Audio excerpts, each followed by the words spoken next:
All right, so we are continuing our third day of physics applications of derivative, where we talked about three particular functions. What were those three functions that we've been talking about this entire sort of section? Starts with P, V, and A.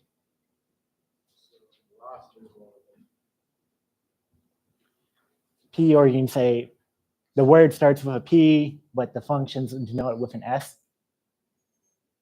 We had velocity. We talked about displacement, but that wasn't really one of our main functions. What's the first one that I'm thinking of? It starts with a P, denoted by an S, if I'm talking about in the function. Position. The next one was V for velocity.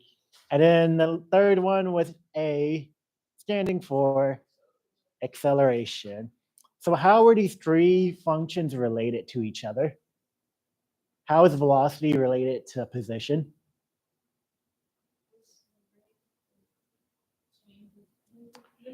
Yeah, so remember the velocity is the rate of change of the position, or as we know it, because we know derivative is essentially determining the rate of change, we know that velocity is the derivative of position. And how is acceleration related to those position and velocity functions? Yes, acceleration is the rate of change of the velocity. In other words, the derivative of velocity. Or you could have said acceleration is the second derivative of position, whichever way you wanted to word it. So a lot of ways, the way we think about it is here we have position on top. Going down, taking a derivative, we get velocity. Doing the derivative again, we get acceleration. Almost like a layers of going down. All right, so we talked about those, and then we talked about some properties of them. Just for a recap, what does it mean generally if I have a positive velocity value?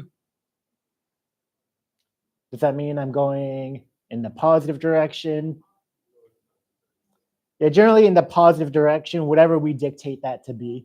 So for example, if I'm thinking of left and right, I might say that the right direction is positive and then the left direction is negative. So if I have a positive velocity, it means I'm moving over to the right. And then if I have a negative velocity, it could mean I'm moving somewhere towards the left at some point. All right, so we did two examples. We did the soccer ball example and we did the cannonball example. Soccer ball being left and right motion, cannonball being up and down motion. Both examples of one-dimensional motion. So example 3. I showed this a little bit last time at the end of class, but let's go ahead and talk about it again. So I love spreading math to the general population. And I always believe the best way to do it is to throw textbooks at them. Where? From the top of a building. And this is not a questionable thing. It's something I've tested already. Let's say that I decide the best spot is I found a building that is 784 feet tall. And because I have taken this class, I actually have a function that models the height of the textbook from the ground. So let's say that this is modeled by S of t is equal to 784 minus 16t squared feet. Again, this measures how far off the ground I am. Determine the velocity and the acceleration of my textbook the moment it reaches the ground. And just for a fun little animation, you can imagine here I'm on the top of the building, very nondescript. I have a textbook, and then I toss it, and then everyone's happy because he has a textbook. And this is me going to grab more textbooks. All right, so looking at this, let's go ahead and what am I trying to find here? Yeah, I want velocity and acceleration. And then I want the moment when it reaches the ground. But if I want the velocity and acceleration when at a certain time, I should go ahead and just get the general velocity and acceleration function. So let's go ahead and start by getting the velocity function.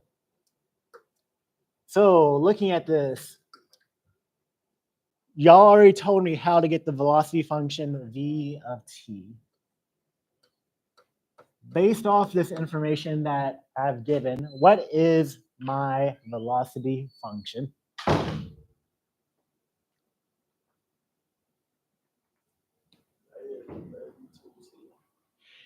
Yeah, I have my position function right here, my s of t.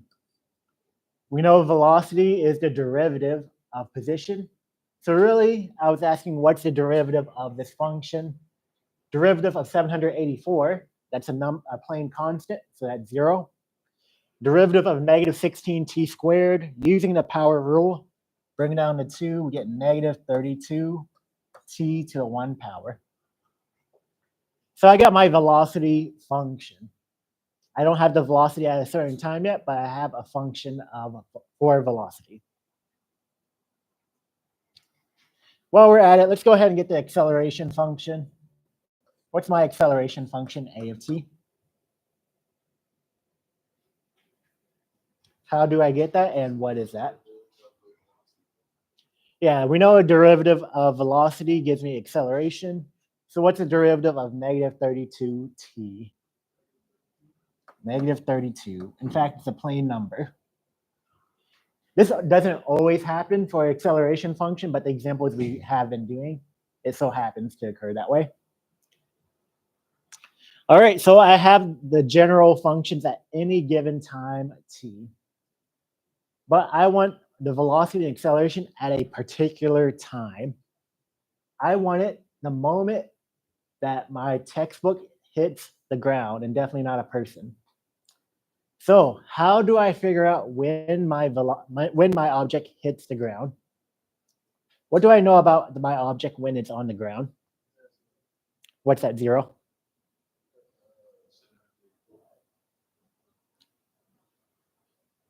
So when my object is on the ground, first up, I know I'm trying to figure out what is my velocity, what is my acceleration.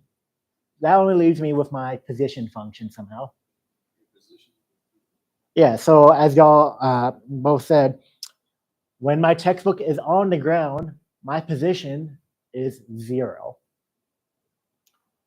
So if I want to figure out when my object hits the ground, that is when s of t, which is, again, this function, 784 minus 16t squared, is equal to 0. We need to figure out when it's on the ground. So how do I go ahead and solve for t in that equation I set up? Yeah, we can go ahead and start by subtracting 784, for example. One thing I'll note is that some of y'all could have also added 16t squared. It would have been the same. I get 16t squared is equal to negative 784. Now I go ahead. I want t alone. So let's divide by negative 16. And I get t squared is equal to, was that 49? Perfect, thank you. Yes, what does that give me?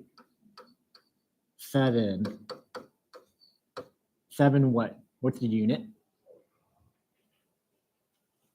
Let's see. I don't think I actually put the time here. Let's go ahead and assume, what was that?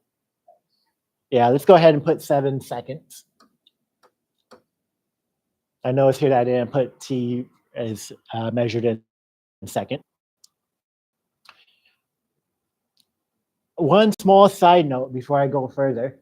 We know usually whenever I have something like t squared is equal to 49 and introduce a square root, usually we put plus or minus. But why do I not bother putting plus or minus 7? Yeah, we're not really thinking about negative time. Yeah, you're not really going to say, oh yeah, the book hit the ground at negative 7 seconds, for example.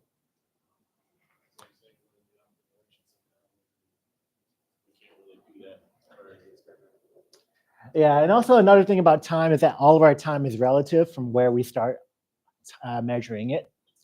So even if we did allow for negative time, we can readjust it so that -7 might be down 0 seconds. All right, so after I throw this textbook of mine off the top of the building, it takes 7 seconds for it to hit the ground. What am I doing with that 7?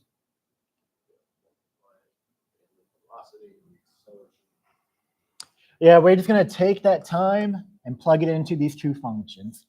In other words, what's v of 7 and a of 7?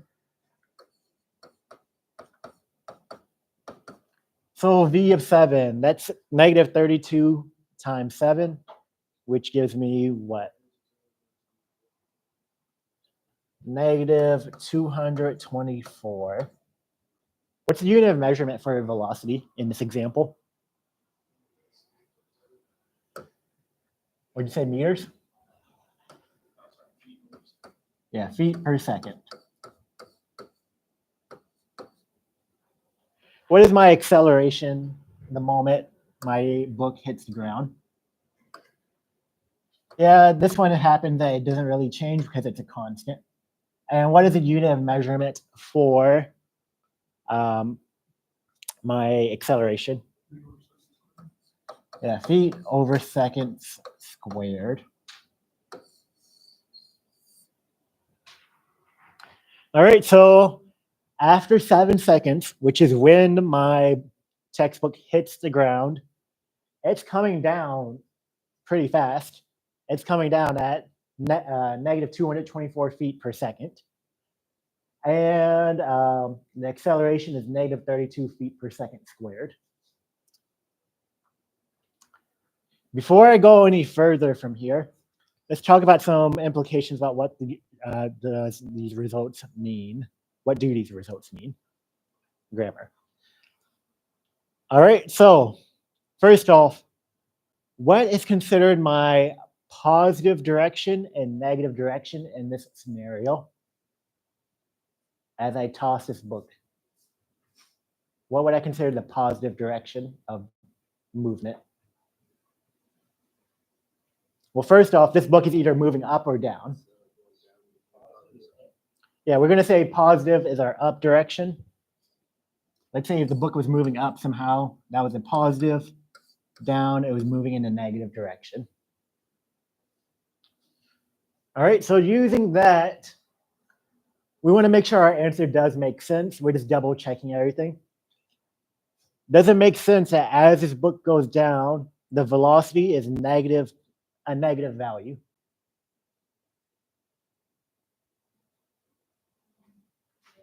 Yes, because it's moving in the negative direction. It's going down. That's the first thing I'm noting here. Does it make sense that my acceleration is negative?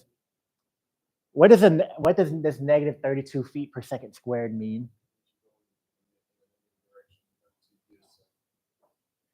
Yes, and in fact, it is speeding up in a negative direction. So as it's dropping, it's speeding up. It's getting faster until it drops and everything like that. Now, you might be saying, yes, there's all these other stuff that we should account for in a real physics problem. Things that we would account for that there's a maximum speed on how fast you would be dropping. For example, yes, there's stuff like air resistance and all of that. Let's just say that it's all somehow accounted for in our function. All right, so we're done with example 3. Any questions about how we approached this problem? Notice that really what I cared about was the position function and what I was looking for. In fact, that first sentence was purely flavor text. All right, so this is our third example.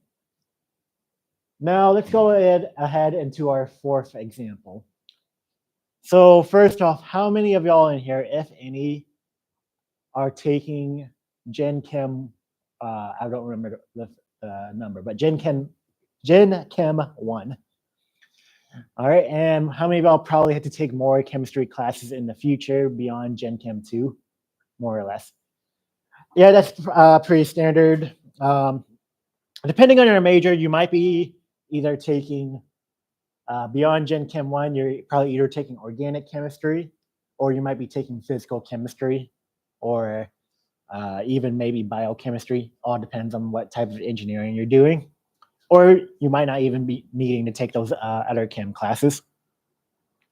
All right, so let's do a quick chemistry application here.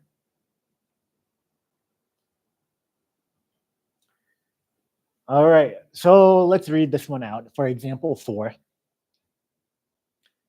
Let's say I have a substance that is maintained at a constant temperature such that my volume depends on the pressure. And as the pressure P increases, the volume decreases.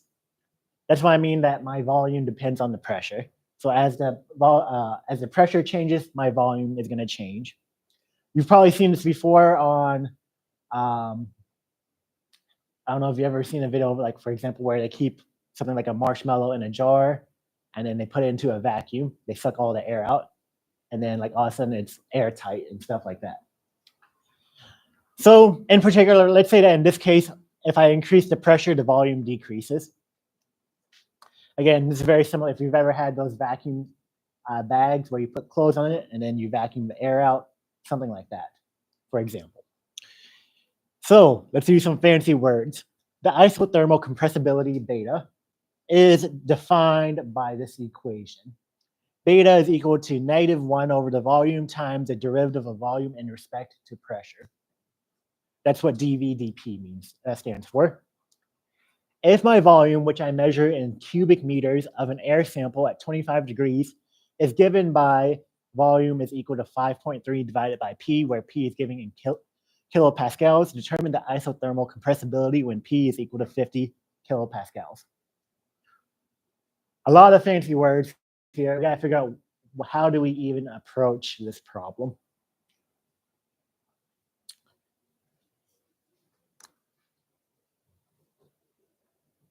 So I'm going to give y'all some time to copy anything down and see what the heck is even going on here.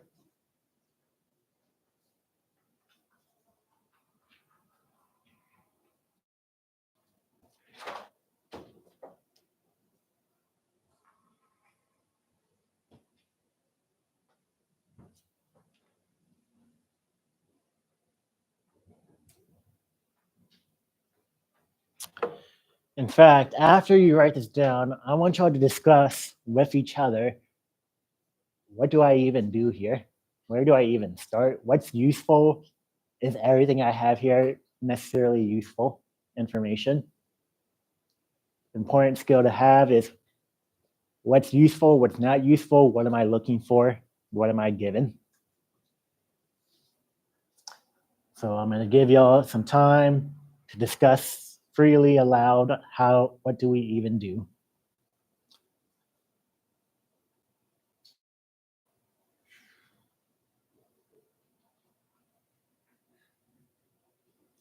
Disagree.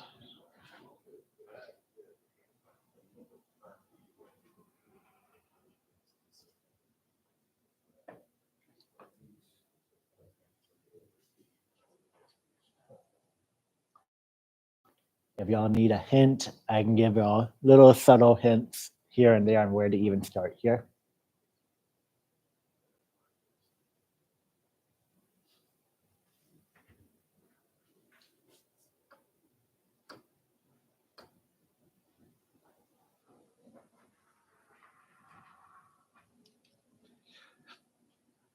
To lead y'all off, what variable am I solving for in the long run with all of this?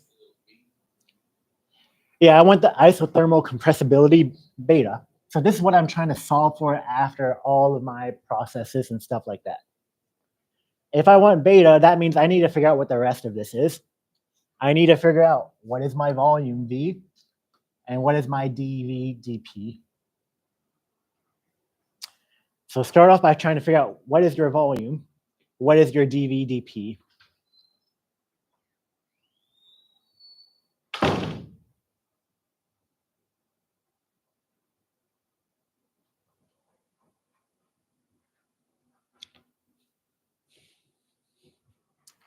beta is equal to -1 over V dV dP. Nice equation for isothermal compressibility.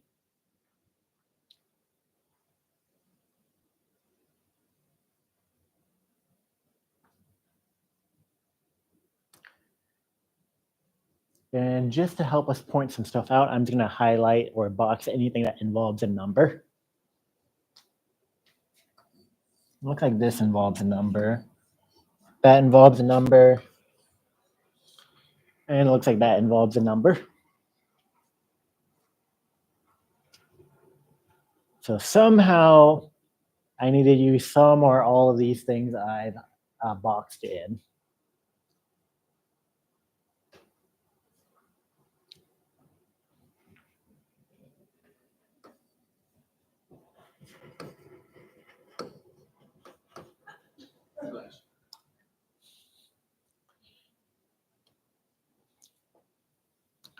So how do I get V?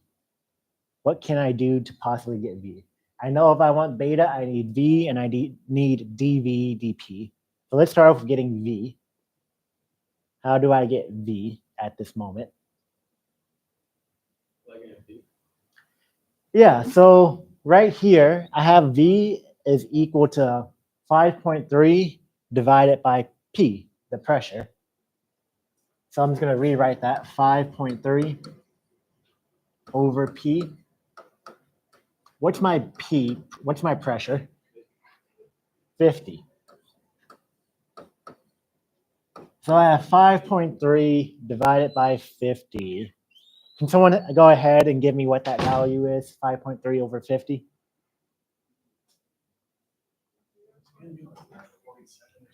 Yes. 1 second. I'm just double checking to make sure that we don't go off rail.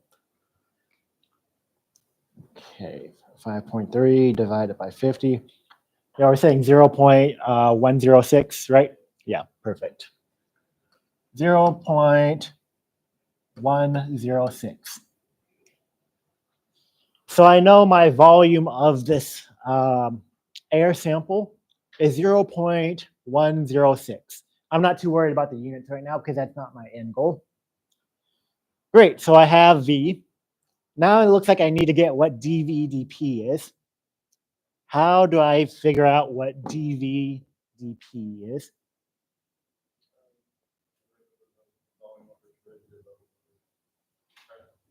Yeah, so remember dV dP, that is just basically what's the derivative of volume in respect to pressure. So here I have a function for volume that depends on pressure. I'm going to go ahead and take the derivative of this. Let me clear this up a little bit so I have space. So we know volume is 5.3 divided by P. Since I know I'm taking the derivative, let me go ahead and just move that P up top. I can write this as P to the -1 power, right? That's the same thing as divided by P. So what's the derivative dV dP equal to then?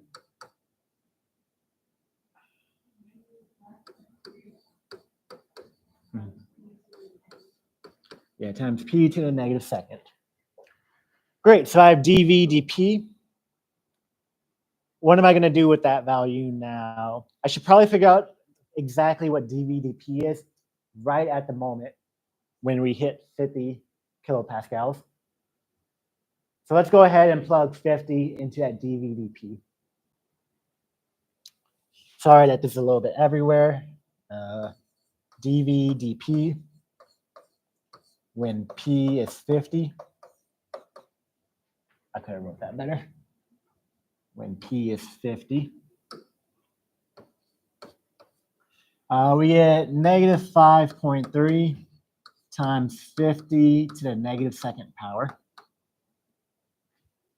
So let's see, what is that value? Let me double check myself.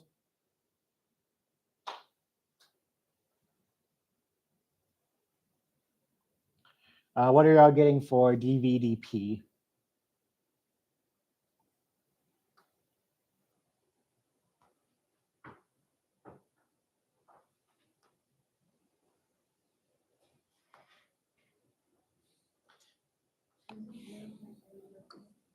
0.00212, I believe.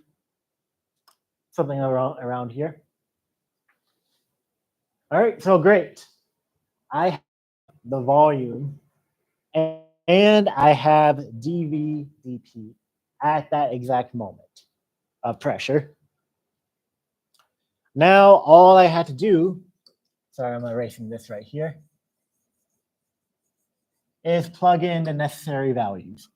We have -1 divided by volume, 0.106 times dV dP at pressure equals 50, 0.00212. And then that will give me a final answer of, let's see if I multiply this out, 0.00212. Oops, I should probably have done this first. 1 divided by 0.106 times 0.00212. Looks like you get negative 0.02, I believe. If I did this in my phone calculator very quickly.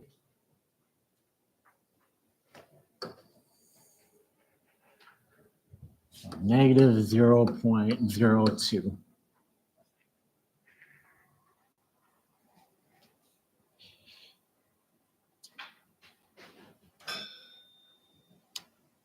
And I'm not going to worry about the unit of measurement for this one in particular. You can figure it out if you would like. Well, I guess we can go ahead and do it. Does anyone know how you can figure out what the unit for the isothermal compressibility would be here?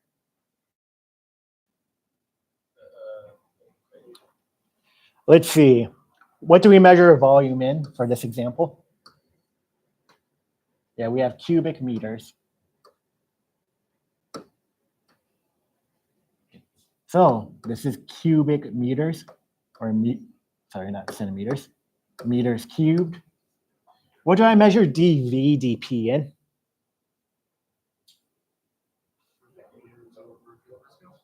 Yeah, cubic meters over kilopascals. So meters cubed over kilopascals. All right, so what happens whenever I multiply those units together? You're going to get kilopascals on the bottom. So I'm going to write it like this. This might not be necessarily the best way to write it. I write the -1 power because it's kilopascals on the bottom. Again, this may have a more accurate unit, but based off what we're given, this is what I'm going to say it is. Was there anything here that we did not use in this word problem? Yes, we didn't use the 25 degrees. Does anyone have an explanation? Why did I not even bother using the 25 degrees? Why did it not matter at all? Yes, there's no temperature in the equation. And also, in this example, we already said I have a substance that's maintained at that constant temperature. There could be a way that we could look into this equation and include temperature in general, but this was given to be the equation for isothermal compressibility at 25 degrees Celsius. Well, I didn't say Celsius, but usually we use Celsius and all that. All right, so this was breaking down a nice little chemistry application. Now you can tell all your friends that you know how to calculate the isothermal compressibility at 25 degrees. Does anyone have a guess on what isothermal compressibility is, by the way? It's not something I would actually ask you because this is more chemistry related.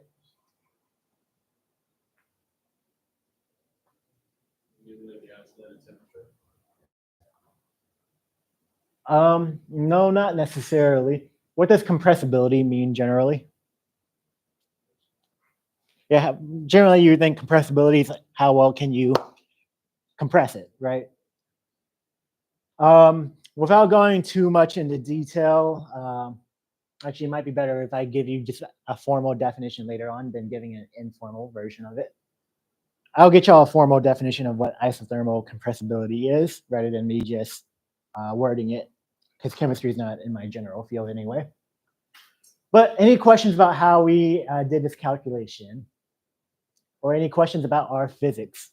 Okay, so on the application part, I Yes. don't exactly understand how it went from like p to the -1 power to then p to the -2 power. How do we get that? Oh, yeah. So right here, would you agree that this is the same thing as 5.3 p to the -1?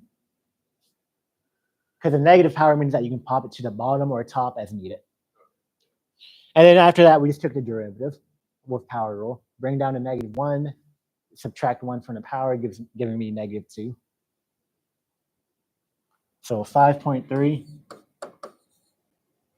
So I bring down to -1, like so.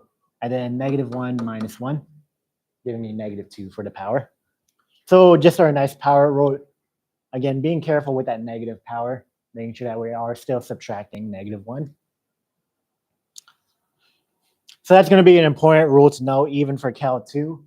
As I said, in Cal 2, we're going to do the reverse direction. Instead of subtracting 1, we're going to talk about when do we add 1, for example. All right, so that is all for our first step of general physics applications. Tomorrow and Wednesday, we're doing more applications on related rates. This was the example where I showed y'all before about like the piston engine, and then looking at the air pressure in there. If I have a hot metal plate and it's expanding at this given rate, at what time is the radius equal to something like this? We'll do examples where if I have a ladder leaned up against a wall and you're pulling it away, how long will it take for it to hit the ground or something like that? The top of the ladder.